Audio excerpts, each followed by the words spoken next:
నెల్లూరులోని వెంకటాచలం మండలం కాకటూరులోని జైన్ టెంపుల్లో చోరీ జరిగింది.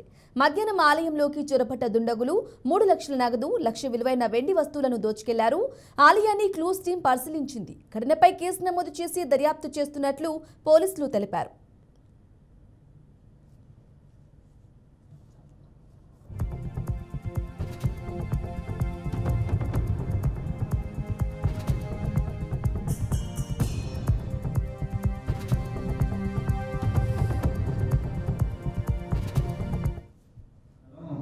కాకటూరు వద్ద ఉన్న జైన్ టెంపుల్లో ఈరోజు తెల్లవారుజామున సుమారు 2 గంటల సమయంలో ఒక చోరీ జరిగింది.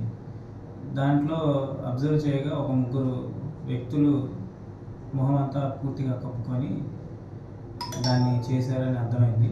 దాని మీద కేసు రిజిస్టర్ చేసి దాని మీద దర్యాప్తు చేస్తున్నాం. టీములుగా విభజించి ఖచ్చితంగా దాన్ని త్వరలోనే ఫైండ్ అవుట్ చేస్తాం. అందులో హుండీ పగలగొట్టి సుమారు క్యాష్ మరియు వెండి సంబంధించిన ఆభరణాలు దొంగిలించారని తెలుస్తున్నది.